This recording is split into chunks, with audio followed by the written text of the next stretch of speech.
University. And our event will be hosted by NTU's Vice President, Ding Stone. As you can see, we have a full house today, highlighting the significance of the event.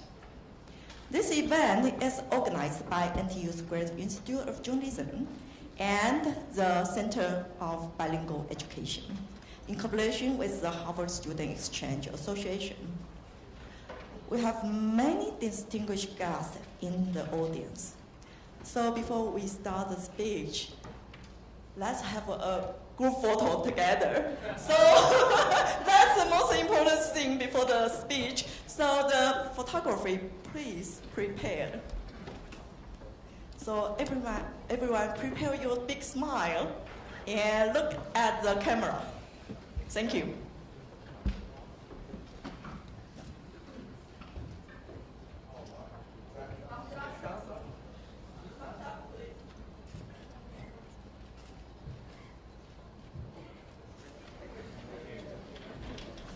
Thank you very much. Okay.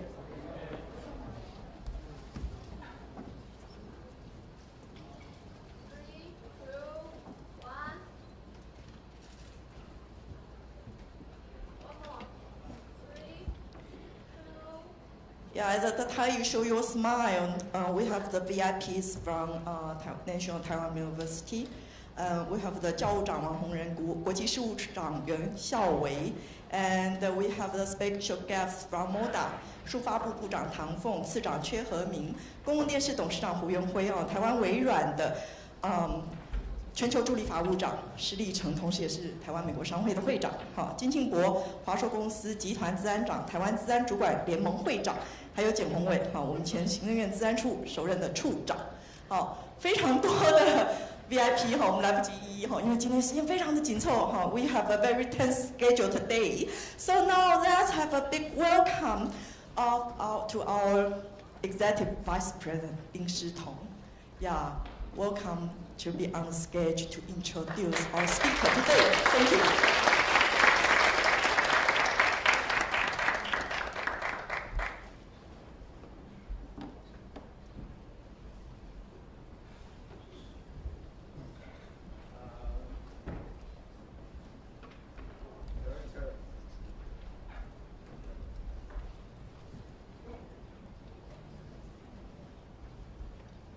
Okay, Director Ockert, and ladies and gentlemen, and all the distinguished guests and honorable participants today, I would like to extend my heartfelt welcome for everybody of you join today's speech. And I am Stone Ding, the Executive Vice President for National Taiwan University. 今天非常高兴来到这里。欢迎我们 AIT 的处长。台湾跟美国的关系呢，一直都是非常的紧密。那过去借由这个学术的合作、文化的交流，以及技术的合作跟产业方面的发展，我们有非常非常密切的这个台美的这个关系。那值得注意的是，今年在美国，它公布它的晶片法案，为了考量说提供全世界非常安定的这个半导体晶片。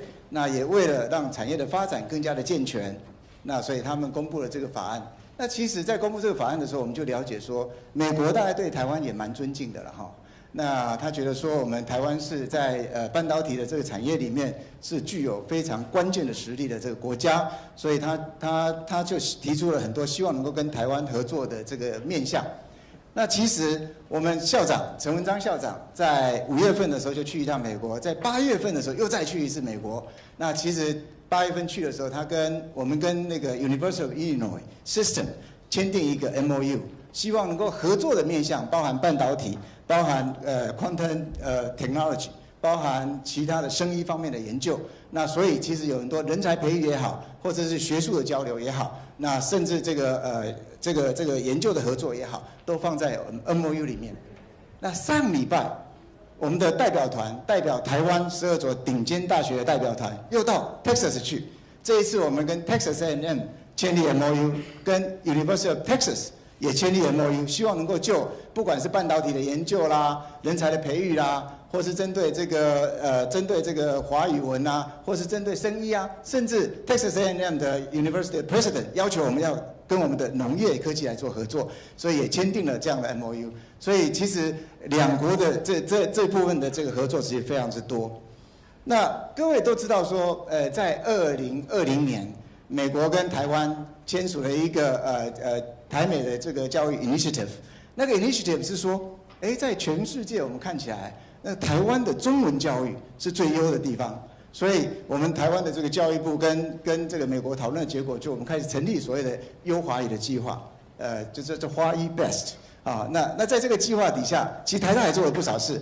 台大在跟美国的6个大学合作，建立了这个华语文的，包含说我们把师资introduce 到他们那边去，那也把他们的学生请到台湾来学习这个华语文。然后呢，我们甚至呢在 University of Indiana 设立一个中心，就是希望能够介绍更多的老师到美国大学去帮忙做华语文的这个教育。那实际上呢 ，AIT 非常对台湾非常的帮忙，他们介绍了这个Fulbright EMI 的 program 来协助台湾，因为台湾政府在这个3年前就开始揭示了说，我们希望在台湾的这个双语教育能够做得更好，能够做得更快，所以 Fulbright EMI 的 team 就进到台湾来。现在有6个大学里面有好多的专家在协助我们，不管是老师的这个专长的 development， 或者是这个学生助教的这个培养等等，那对台湾的帮助其实蛮大的哈。那这些事情都要告诉大家，是说台湾跟美国跟台湾的关系非常密切。我们有很多可能的合作，不仅是在语文啊，不仅在科技合作、教育不仅在产业的合作，有诸多的面向，我们可以有这样共同的这个开发的这个结果。那我们其实今天呢，我们其实非常荣幸的邀请到Sandra 来到我们中间哈。各位知道说Director Oker 他其实开始的第一个外派任务就是到台湾来，现在呢，在他 career 的中段，又到台湾来当我们的这个 AIT 的这个处长，实在是莫大的缘分。他同时也是 AIT 的第一位女性的处长，所以他带来了除了30年的这个外交的经验之外，他也带来了非常女性的温柔啊、敏感啊，对我们台湾的这个人们的需求啊，有很多的考虑啊，所以其实这一点是我们非常 appreciative。那他除了来台湾之外呢，他也去过土耳其当过外交人员，去过纽西兰，去过澳洲去过这个很多的国家，30年的这个外交经验，来到台湾服务我们，让我们觉得莫大的荣幸啊！所以 ，Please join me to welcome Sandra.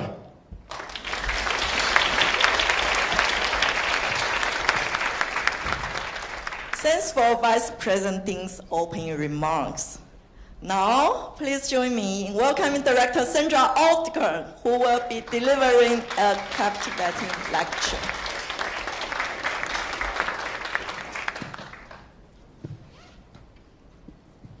So first off, I want to start by really thanking NTU Vice President Ding for a fantastic introduction.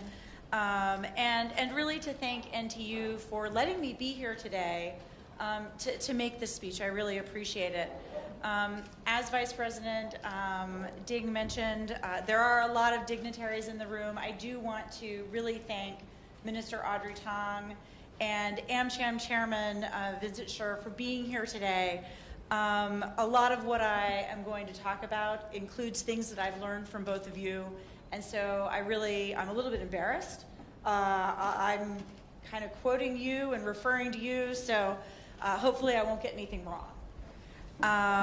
But to officially start, Vice President Ding, members of the faculty, students, good afternoon. Wuan, Daja Hao. It is a real honor to be here today, and I want to thank NTU for its long-standing partnership with AIT, which has helped to further the U.S.-Taiwan relationship through people-to-people educational and cultural exchange. I've made several visits to NTU since beginning my tenure as AIT director, and I have always been impressed by the hospitality of the community and the wonderful learning environment that you have built here. I first lived in Taiwan in the early 90s, just a few years after the end of martial law, and I am thoroughly impressed by Taiwan's democratic transition. It is clear there is a broad, nonpartisan commitment in Taiwan society that unites political parties, the private sector, civil society, and academia in defense of a free, open, and democratic society. Taiwan is indeed, as we so often say, a model of democracy. And university students and faculty played a crucial role in driving these changes over the last several decades. So it is really fitting for me to be speaking here today on what we could think of as the next generation challenges to democratic systems. Today, I want to focus my remarks on cyber attacks and online information manipulation, a shared set of challenges that the United States and Taiwan can address together. But before I delve into that topic, I'd like to first outline how my work and that of our team here at AIT fits into this broader discussion. As you have all probably heard before, the United States enjoys a robust, unofficial relationship with Taiwan. At AIT, we work with our counterparts here in Taiwan to advance a shared vision of a free and open Indo-Pacific that is connected, prosperous, secure, and resilient.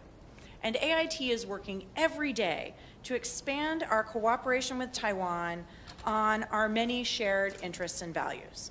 We will continue to support Taiwan's meaningful participation in the international community, and we will work to deepen our economic ties, all consistent with our One China policy. Just this year, the United States served as the Asia-Pacific Economic Cooperation host economy, and we witnessed up close and personal Taiwan's meaningful contribution to APEC ministerials and other important meetings throughout the year, including during the APEC Leaders Week in San Francisco last month. Taiwan played a truly significant role in a series of APEC events this year that were focused on digital innovation, technology, and entrepreneurship, and has worked closely with other APEC economies to help reduce the digital divide and encourage economic growth through digital transformation. We encourage Taiwan to continue to play this role in APEC and other fora. So since I first lived here in the 1990s, which I know was a long time ago for those of you who are not sitting in the front two rows, the U.S.-Taiwan partnership has steadily deepened.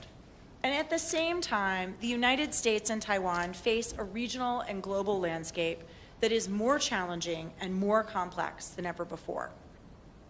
As President Biden noted during his meeting with President Xi Jinping on the margins of the APEC summit in San Francisco, the United States and the PRC are engaged in intense competition.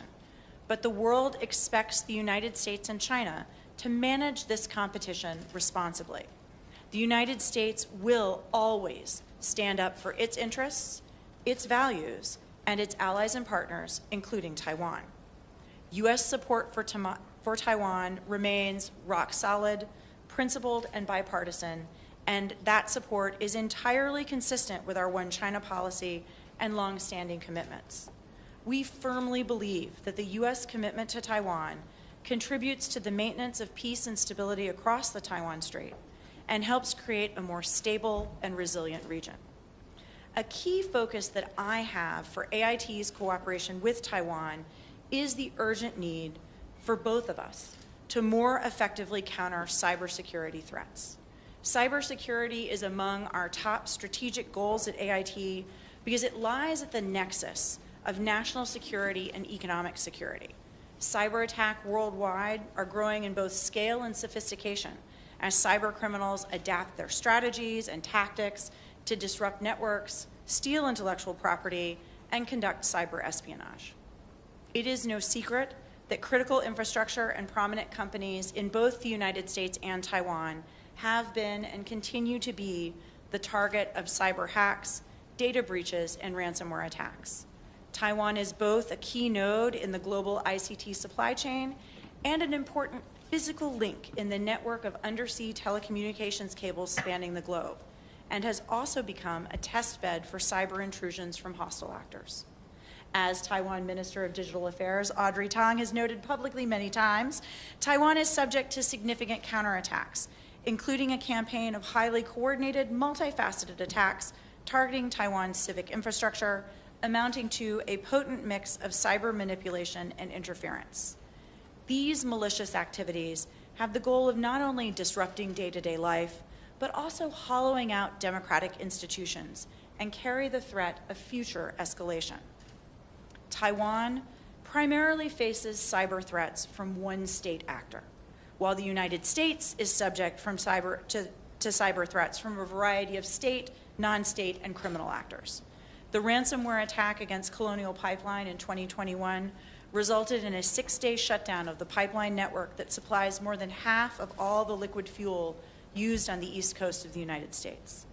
The SolarWinds hack in 2020, which was attributed to Russian-based hacker groups, impacted thousands of organizations globally, including many U.S. government entities, and triggered a large-scale supply chain disruption. And the WannaCry ransom attack in 2017 targeted Microsoft systems, resulting in billions of dollars in damage to organizations over 150 countries. It even caused TSMC to temporarily halt production at several of its facilities. The fact that the United States and Taiwan share this common challenge makes it even more important that we work together as partners and learn from each other to bolster cyber critical infrastructure and societal resilience. Stability, safety, and security in cyberspace are critical to societal resilience. Understanding this principle, the Biden-Harris administration is taking key measures to prioritize and elevate cybersecurity in the United States and with trusted partners, including Taiwan. In March of this year, the administration launched the 2023 National Cybersecurity Strategy. As the strategy states, and I will quote, "In this decisive decade, the United States will reimagine cyberspace as a tool to achieve our goals in a way that reflects our values: economic security and prosperity, respect for human rights and fundamental freedoms, trust in our democracy and democratic institutions, and an equitable and diverse society." End quote. The United States will work with our allies and partners, including Taiwan, to counter threats to our digital ecosystem and to build secure, reliable, and trustworthy global supply chains for information and communications technology. As the United States and Taiwan both work to safeguard public and private data and networks from cyber threats, I am proud of the work we have already done together. We are working together to prevent and investigate cybercrime, to provide capacity-building training for Taiwan cyber professionals and policymakers, and to build bridges between U.S. and Taiwan industry. In November, we jointly hosted a global cooperation and training framework workshop on human rights in the digital age, including discussions of how to promote cybersecurity and counter malicious cyber activity. Cyberspace is truly a multi-stakeholder arena, and that's why the U.S. Department of Commerce is also prioritizing cybersecurity through public sector engagement. Colleagues at the National Institute of Standards and Technology, or NIST, who recently visited Taiwan, are in the process of updating NIST's widely adopted cybersecurity framework to version 2.0. This framework provides guidance to industry, government agencies, and other organizations to manage cybersecurity risks. It is a voluntary framework, but it's not just for large-scale critical infrastructure providers.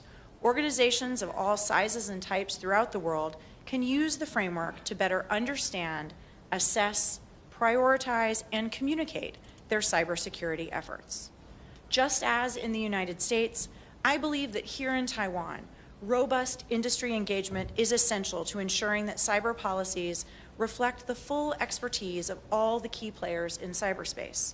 Private industry possesses many of the most advanced capabilities and tools to address and mitigate cyber risks, as well as first-hand experience in protecting public and private networks, including critical infrastructure. Taiwan can leverage all of these capabilities by involving private industry in the policy-making process, which will further ensure that industry players are fully committed to cyber policies once they are put into effect. In this way, Taiwan can best fulfill President Tsai's stated mandate to enhance the island's cybersecurity resilience. And I'm going to now take a drink of water because I've been talking for a long time.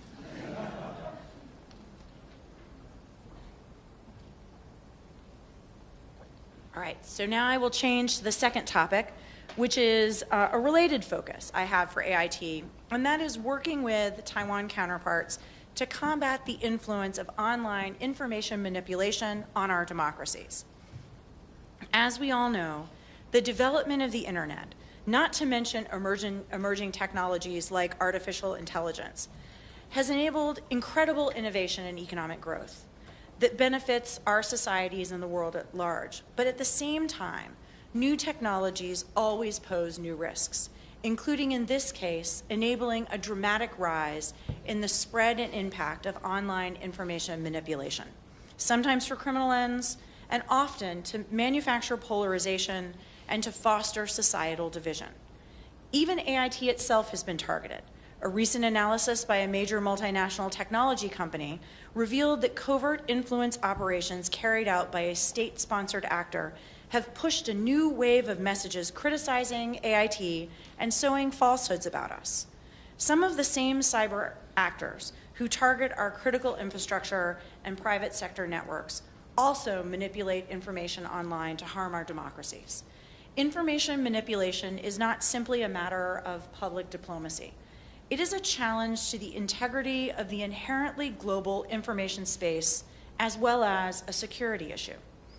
As open democratic societies, the United States and Taiwan are on the front lines as we grapple with the spread of disinformation, a term we use to describe information that is intentional, harmful, and false, and propaganda, particularly as foreign actors seek to use social media and emerging technologies to manipulate public discourse, to divide the public, to sow discord, influence our elections, and essentially undermine the confidence in our democratic institutions.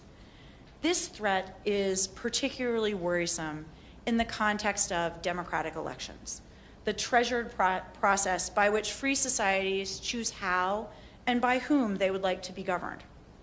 The United States, Taiwan, and many others have witnessed how intentional manipulation of information can undermine people's faith in the democratic process and in democracy itself. Without public trust in free and fair elections, the ability of our democracies to thrive is at risk.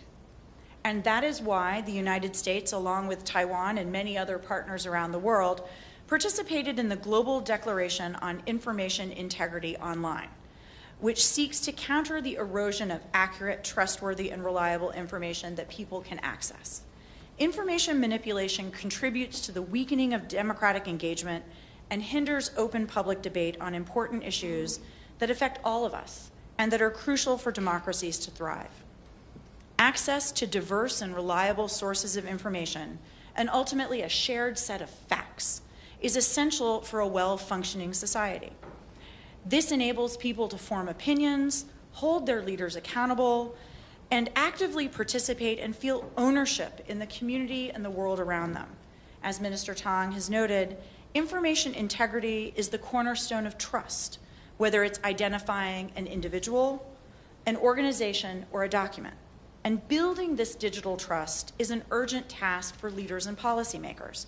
It's vital for the survival of the digital industry, a robust civil society community, and indeed the longevity of our democratic institutions.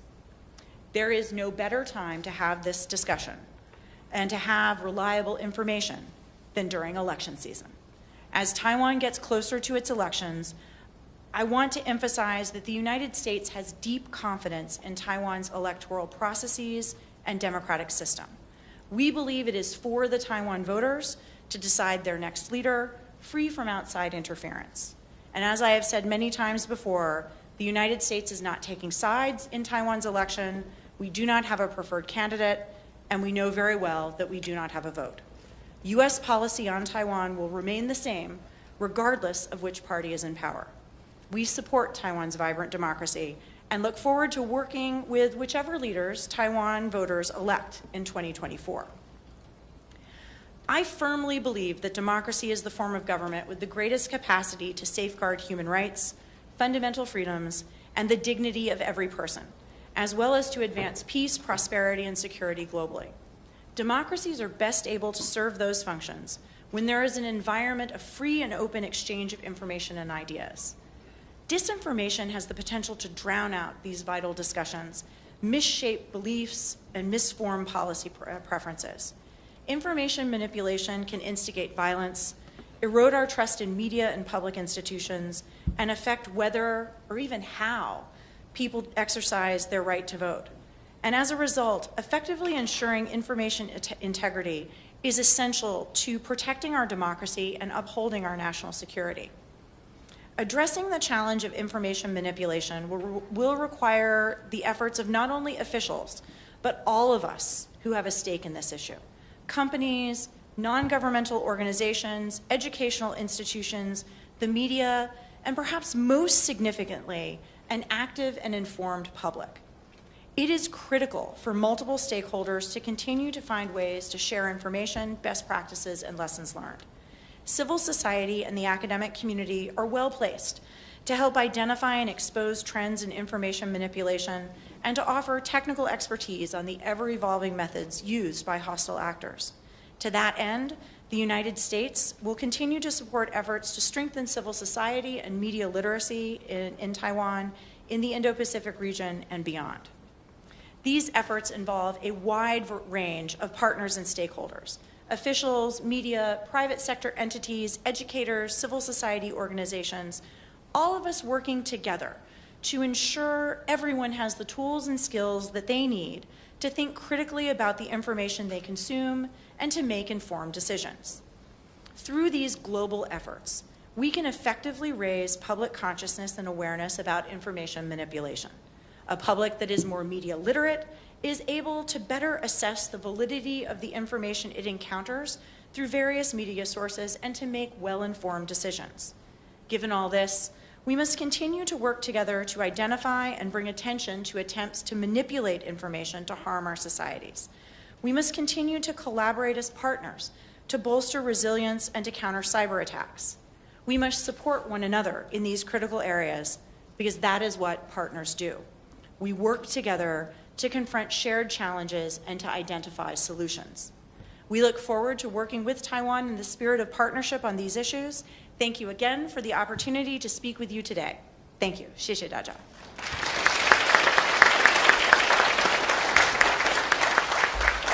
Thank you, Director Oldkirk, for the enlightening talk. Now we will move on to the question and answer section.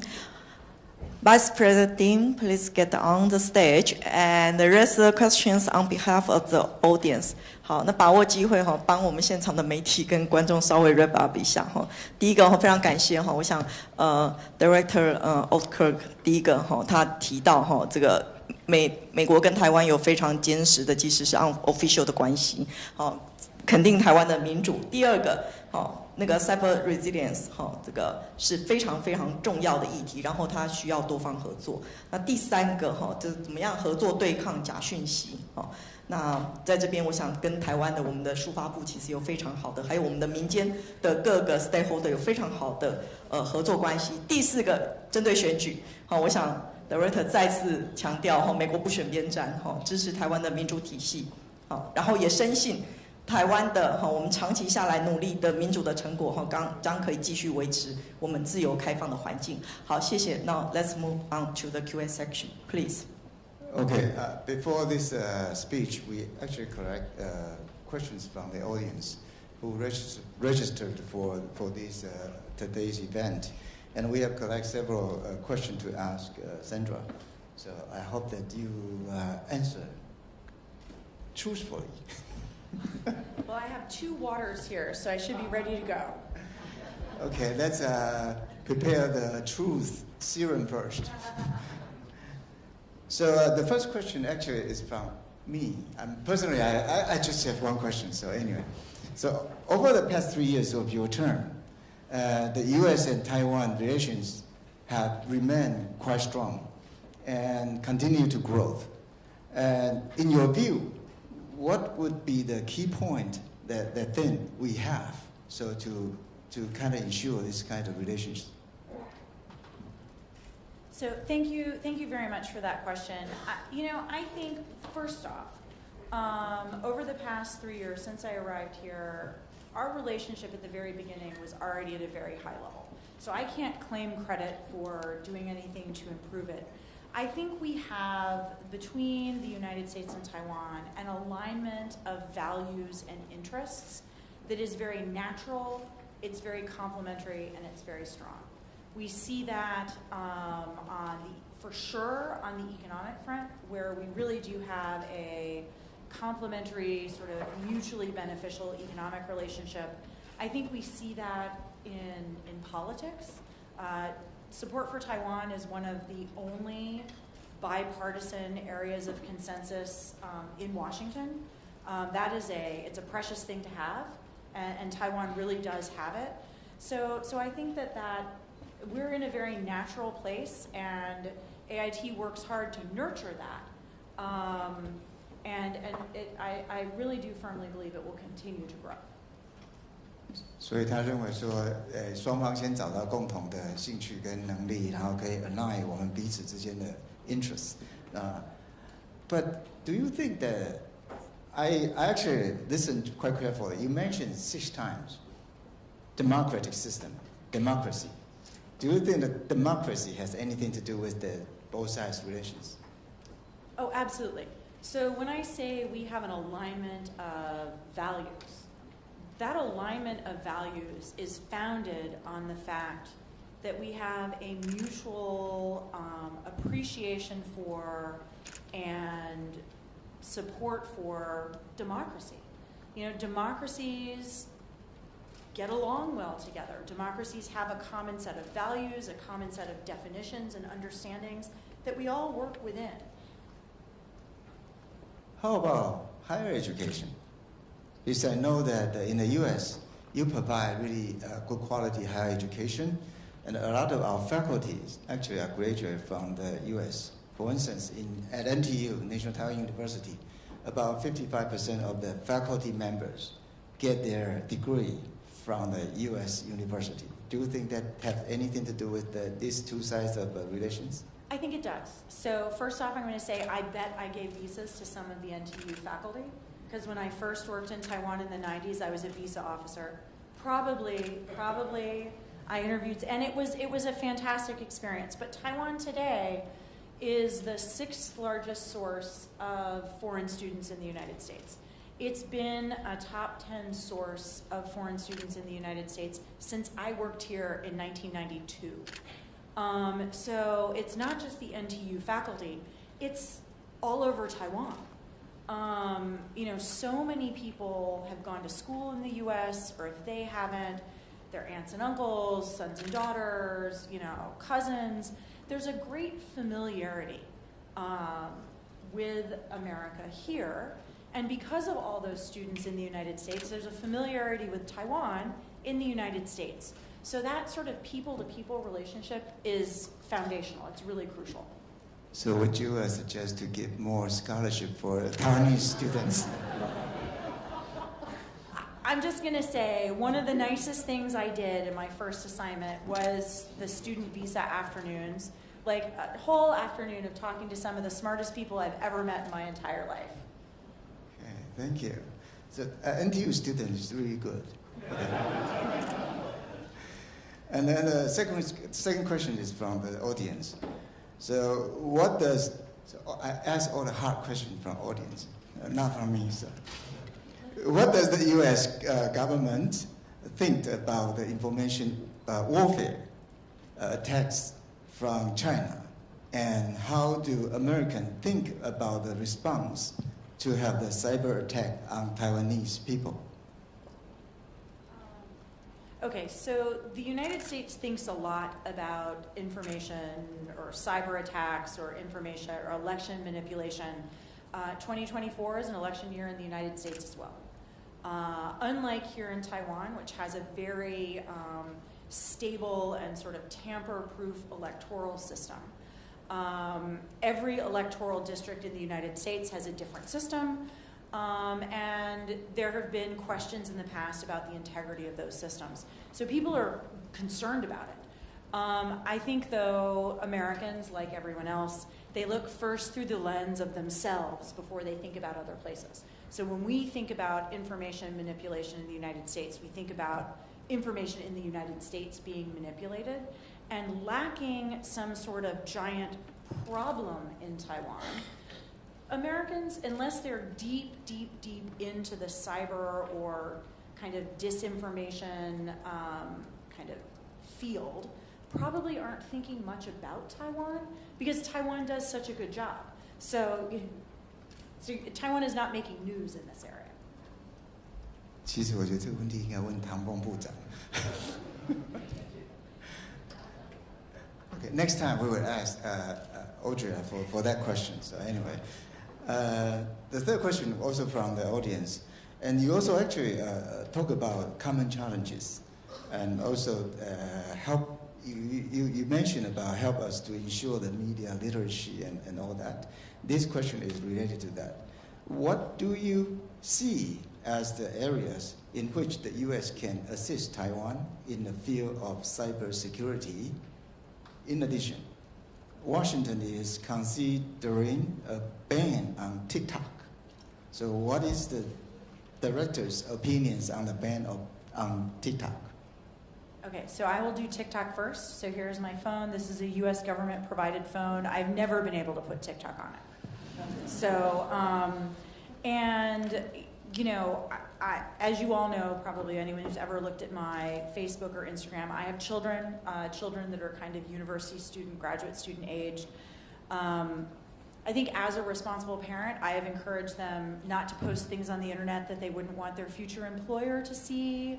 You know, this is, I'm sure all of you in the back, you've heard your parents say the same thing too. Please don't do it. No pictures with big parties. But I think TikTok and other sort of social media platforms, apps, you know, the reason why TikTok can't go on a US government device is because it doesn't provide the sort of information security, information assurance that the US government is comfortable with.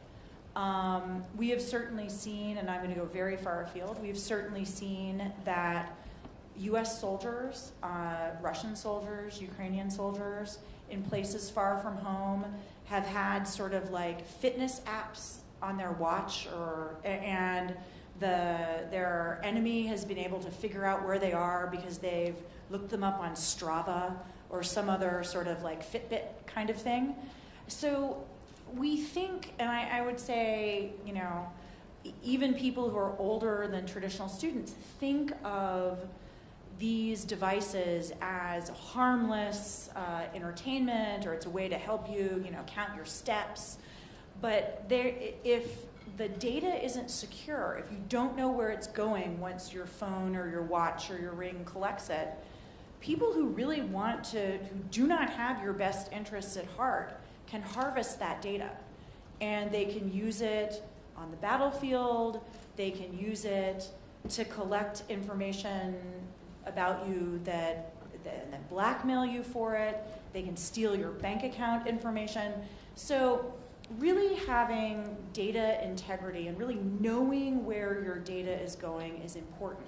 This is something that we do work with Taiwan on, and I would say it's not just the United States assisting Taiwan, Taiwan also assists the United States. This is very much a peer relationship where we learn from each other.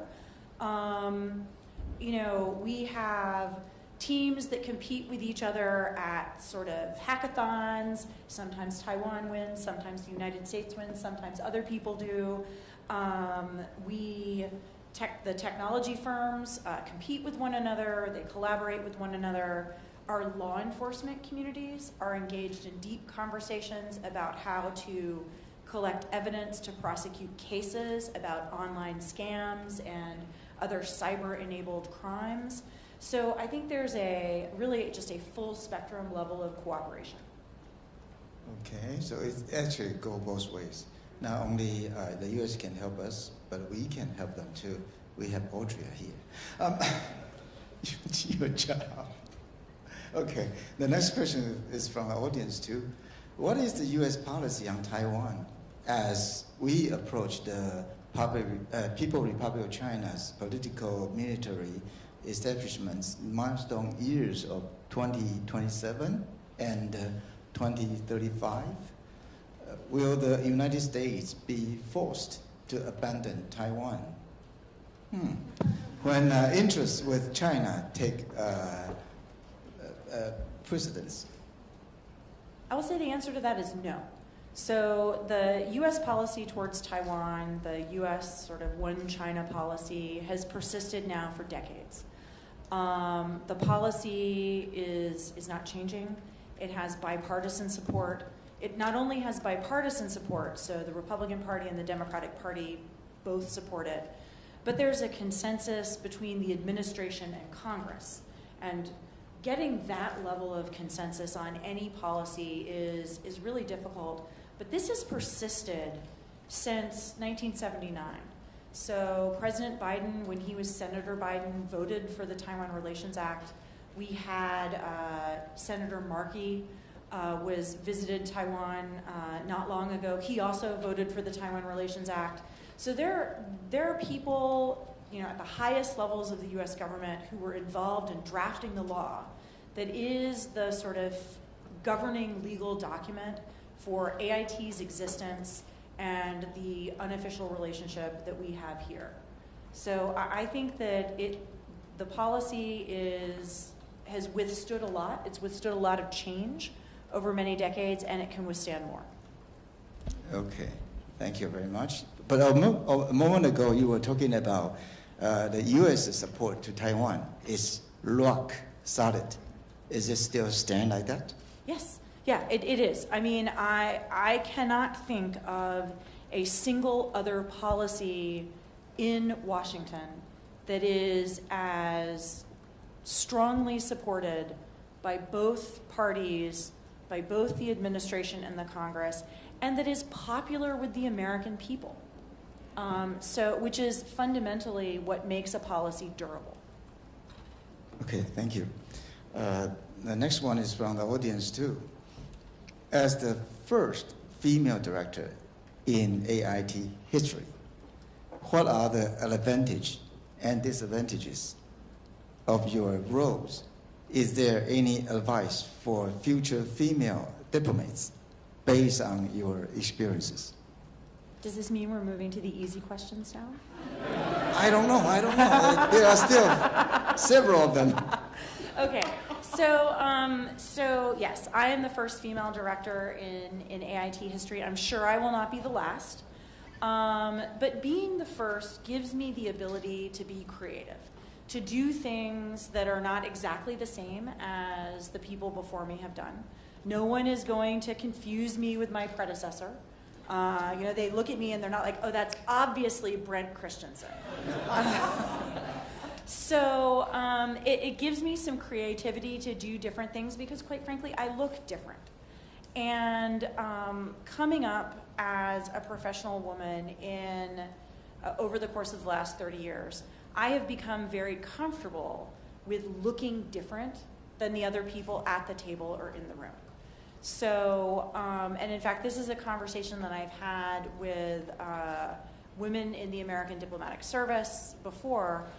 In the 1990s, in the early 2000s, somebody like me was the only person who looked like me who sat at the table. I was lucky. Sometimes I didn't get to sit at the table. I sat like on the side, against the wall. And so I'm used to being kind of singular. Now, it's a good thing that there are more women in diplomacy, more women in professional life, but that feeling of being alone, I don't know if in Taiwan you have the game where you play which one of these is not like the others. Professionally, I was the one who was not like the others for like 2 decades. So I think that getting comfortable with being visible is something that's probably going to be weirdly harder for young professional women today than it was for people of my generation, because we had no choice. There was no group you could hide in. You were always, the woman. In fact, the first year that I worked at AIT's visa office, I was the only female visa officer. And I was the only female visa officer I think they'd had in a number of years. So when someone got refused and they were asked, who refused you? They said, nigga nuda.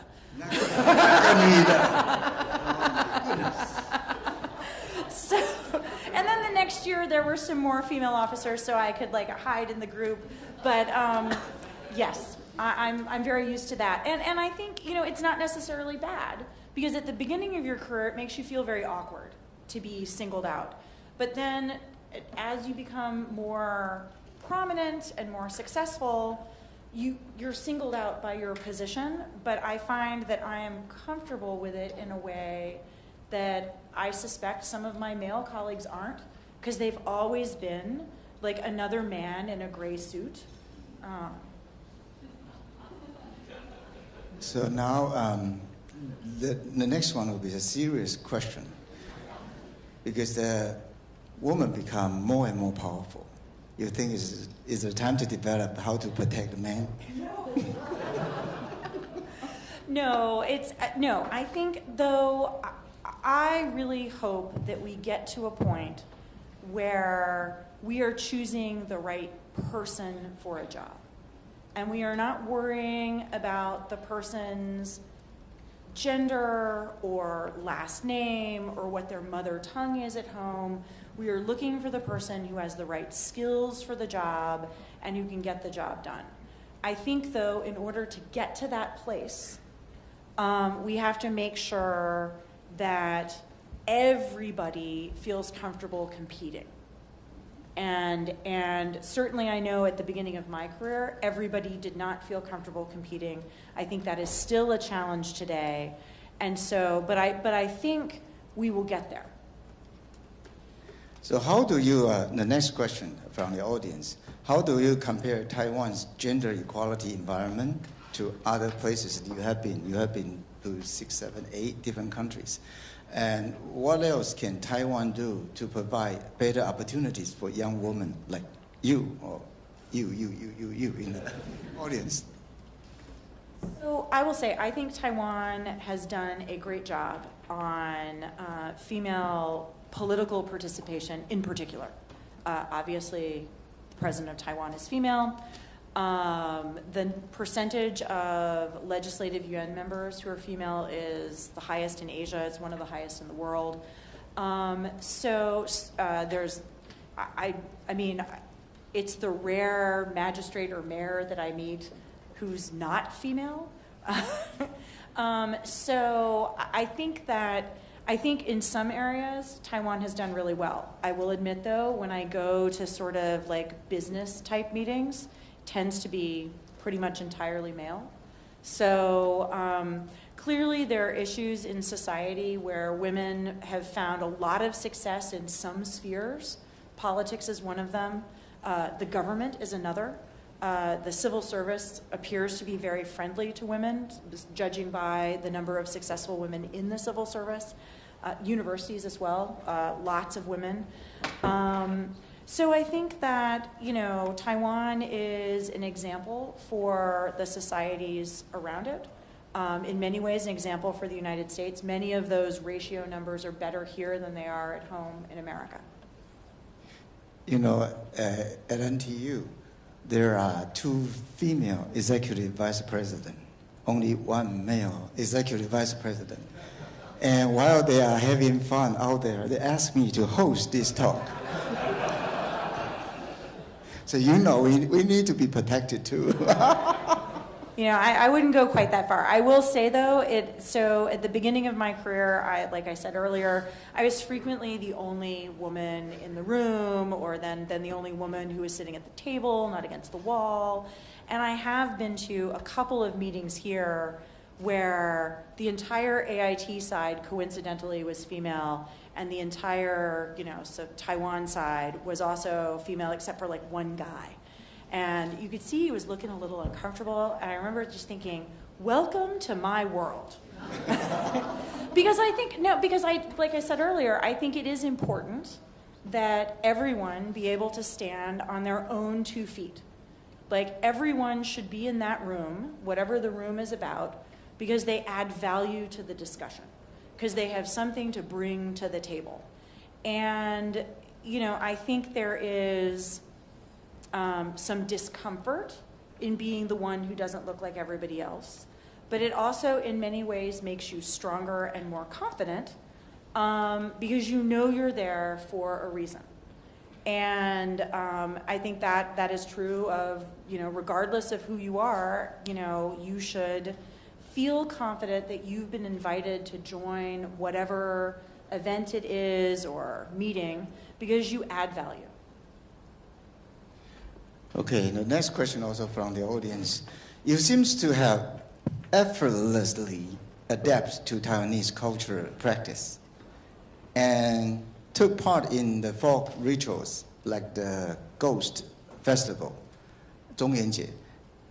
Are there any other local folk ritual that you have participated in during your tenure here?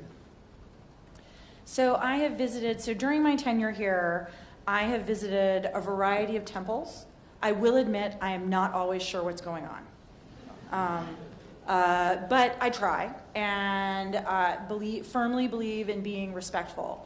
But one of the most interesting things I've done, you mentioned the Pudu ceremony that we had at AIT.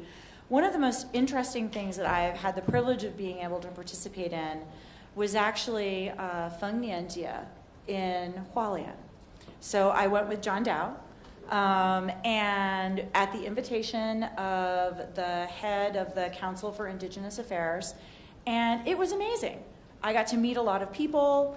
I saw a side of Taiwan that I think is not really readily apparent to either foreigners or people who live in like Taipei. And it was interesting and enjoyable and quite a lot of fun. But I'm wondering, which kind of ghost do you pay your respect to? Is a Taiwanese ghost or American ghost during the Pudu? So, as the American representative, I feel a need to cover those expat ghosts. In the same subject, I also know that you have visited many different places in Taiwan. Anything besides the Feng Nian Ji you are interested in or you are impressed? Gosh, I think I have now visited, so I just finished, I have visited all of, I guess you would call them the major jurisdictions in Taiwan, the counties and cities. Oh, wow. That's like asking someone, which is your favorite child? That's like a trick question. I thought I was here having easy questions.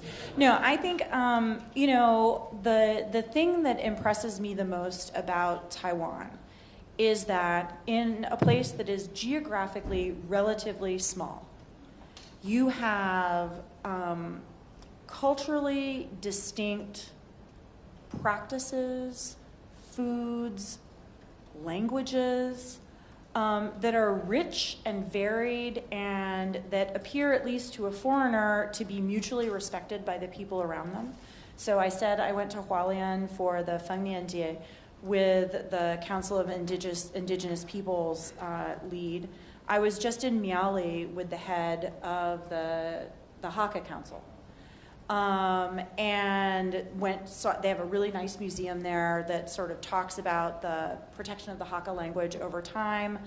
And, it's clearly Taiwan's democratic evolution has not been without struggle. There was, I think, quite a lot of struggle.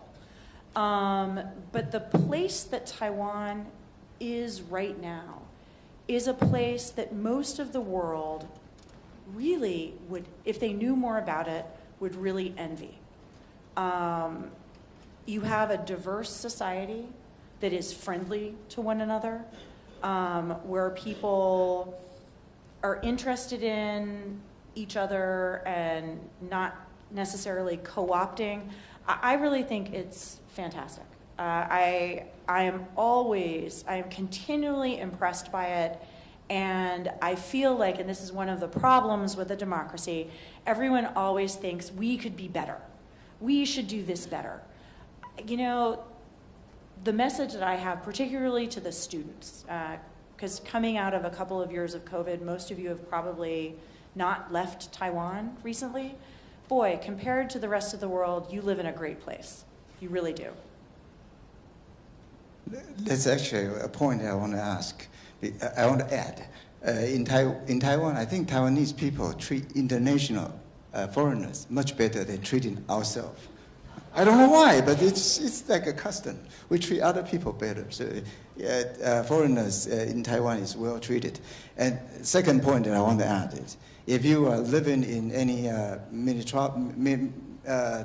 的大的都市哈 metropolitan big cities, you can go out in 9, 10, 12, even 1 o'clock in the night and feel safe. So Taipei or other cities in Taiwan is actually relatively much safer than any other international cities. So welcome American to come to Taiwan, okay? So that's about it, because a director's time is limited. So I would like to conclude today's speech and a question section. And if you like to answer more, you can stand outside too. So yeah. I thank you everybody to come to today's speech. And you want to add something? I wanted to say thank you. Thank you for everyone for coming, for being interested. So for those of you, so I'm going to say happy holidays, Merry Christmas, Happy New Year. And for students, good luck with exams. Okay, thank you very much, Sandra. Thank you.